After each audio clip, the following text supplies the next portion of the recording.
Oh, it's Big Soprano, and today I'm going to be talking about something pretty personal, something bad that happened to me in 2020. This is like a really dark time for me. Not the worst day of my life ever, but it was a pretty bad period of time that happened all the way in 2020. So, my brother gets caught for a crime and is sent to jail in 2020. Right? I won't say what crime it is because that's his privacy, and I will not be disrespecting his privacy like that. But it was a very personal thing that happened, and my mom, it freaks my mom out. It freaks me out. It well, it, to an extent, it freaked the entire school out. Um, just not what he did, but what he did. What was it? No, he did what he did before. What he did before was what freaked the school out, but it wasn't a crime. But yeah, that's unrelated. So my mom has a breakdown about it, which I wasn't there for. Like I guess she like mentally shut down or something. And being a single mother, life is really hard. So to have something like this happen, it must have been really hard for her. So I think she like mentally shut down or something. Because in late 2020, she sends me and my little brother to a foster home. Like it's like she called the cops or something and said, "Please take my kids. I can't take care of them anymore." Or I don't know. I don't know the process. I don't know what process she went through for this to happen, but it felt very spontaneous. You know, like we could have, if we had known, we probably would have been better around the house and all that. Not get on my mom's nerves or like cause her any like anxiety. We would have done better if we knew, but me and my brother get sent to a foster home. The lady comes to pick us up like just one day, like out of nowhere. And I almost cried when the social worker took me and my brother. It was like probably like one of the worst days of my life, but not the worst. It's probably like top 10, not even top 5. I've had way worse things happen to me. But over there, you had to take a mandatory shower because it was during COVID. So, like, every time you leave the house and you come back, you have to shower just to get rid of germs and all that. I guess it was some sort of like defense, against like COVID. Take a mandatory shower there. I filled my friends in on what happened, and it was pretty tough to talk about, honestly. Like, it just came out of nowhere. I had no idea how I'd tell my friends, so I just told them it, like, as directly and as, like, straightforward as I could. So I was, like, 15 at the time. But from then on, we called me and my friends. We called on data, and it was laggy, and it could run out at any time, because the place didn't have Wi-Fi. But despite that, there was a kid playing Fortnite every day upstairs.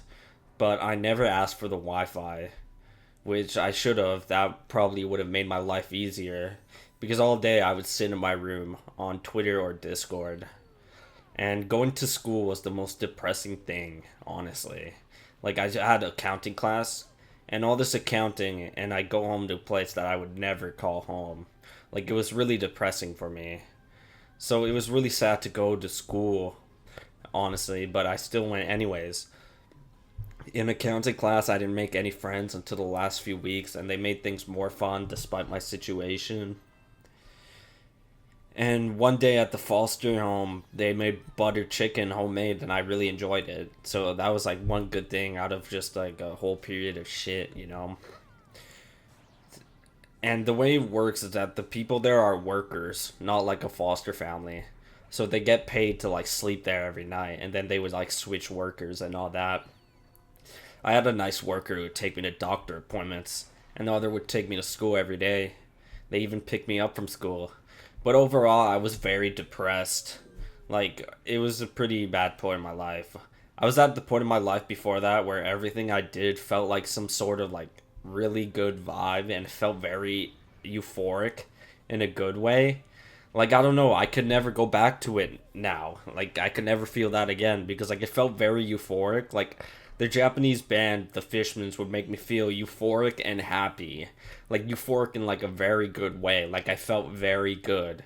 Like, I don't want to say aesthetic, but like I could like feel like the aesthetic of like the Fishmans or whatever, and feel that, and like have like overwhelming nostalgia, and like this feeling of like euphoria, and that applied to like everything in my life. Like my room was lit up like really nicely. Like I really like liked the way my room was like lit up.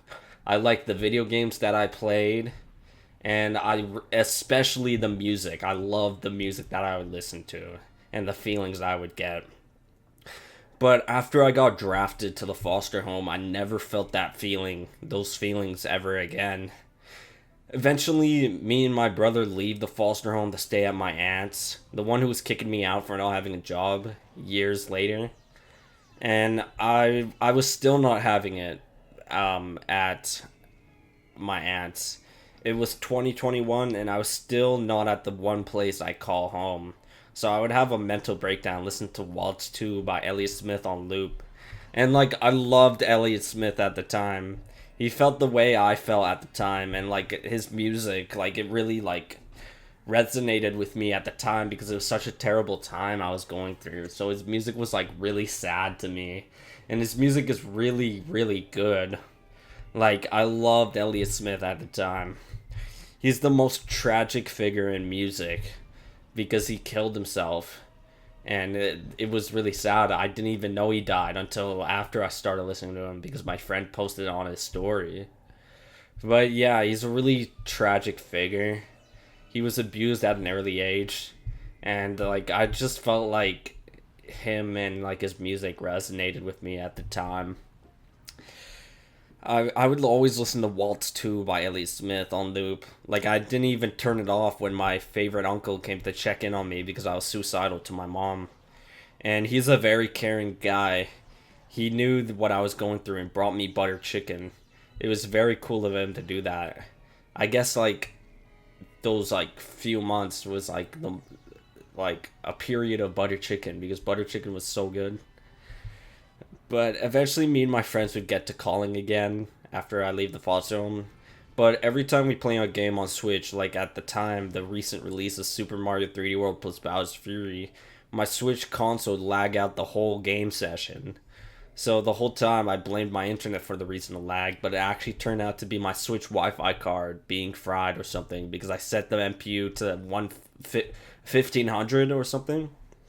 So basically, don't mess with your MPU settings on your Switch. The console will give out when it comes to online connection. But yeah, I would not be released from this hell until spring of 2021, where I came back to my house, and I found out my cats don't like me as much anymore. It didn't even seem like they missed me, because before I left, I feel like my friendship with the cats was at its peak. So that made me very sad, and I just felt like I couldn't be happy anymore. Even today, I wish I could go back to the days where everything good felt euphoric and amazing, because now I don't enjoy anything I used to like.